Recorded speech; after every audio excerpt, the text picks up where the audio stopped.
Hello guys, welcome to Inspire Educare. I am Aditya.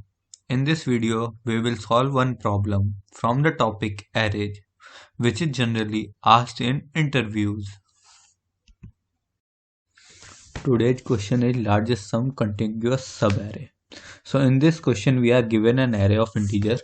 We have to write an efficient program to find the sum of contiguous subarray within a one-dimensional array of number that has the largest sum.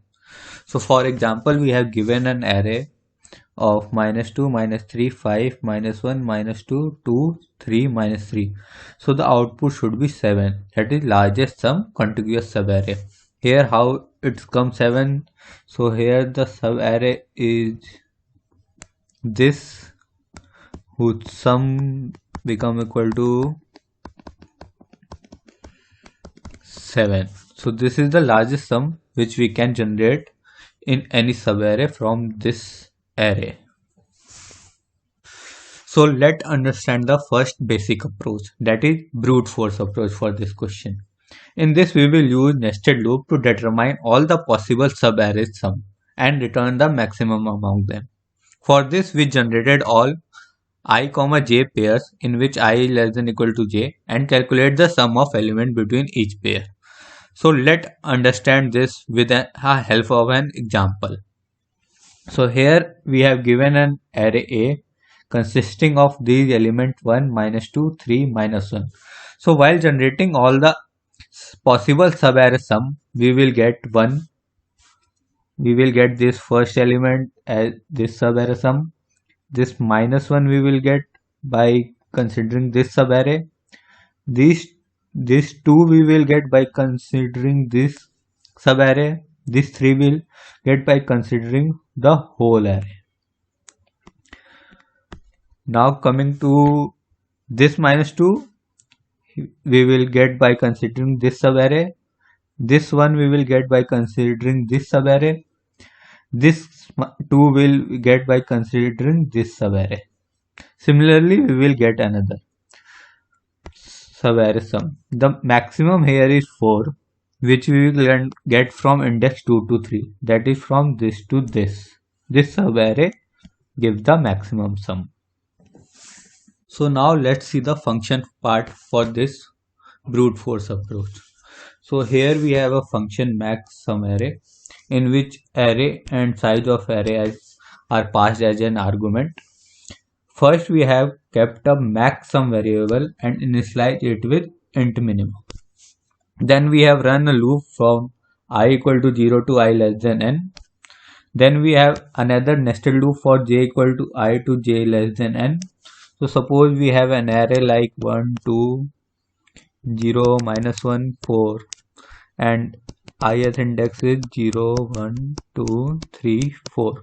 So for first 0, we will run our loop for j which will run from 0 to 4 and calculate the sum. So here the another variable is sum which we have initialized it with 0.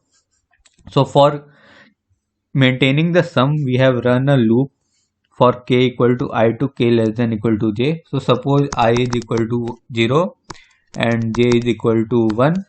So it will run from 0 to 1 and calculate the sum. Here if we calculate the sum, it comes out at 3.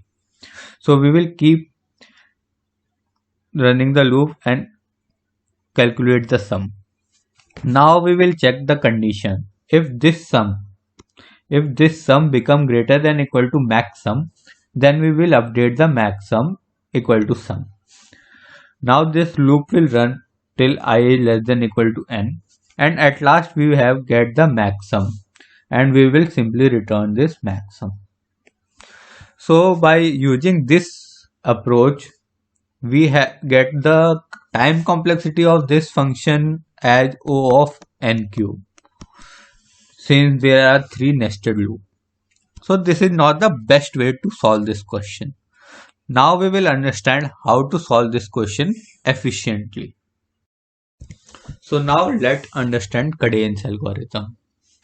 In this we will keep two variables, current sum, max sum, and we will initialize them. cur sum equal to 0 and max sum equal to int minimum. Now we have to iterate over there. That is, we will run a loop for int I equal to 0 to I less than n, where n is the size of the array I plus plus, and we will perform these steps in between. So first we will update cur sum by adding the element arri. Now we will update maxsum as max of cur sum and maxsum. Now we will check a condition. If cur sum is less than 0, then we have to update the value of cur sum as equal to 0. Because if a sub-array sum is already negative, then it will only decrease the value of further sub-array sum. That's why when cur sum is less than 0, that is negative, we should update cur sum to 0. Now when the loop ends, the output will be maximum sub-array sum. So let us see an example for this. For n equal to 5 and for array a equal to 1, minus 2, 4, minus 1, 2, we have initialized cur sum equal to 0 and max sum equal to int min.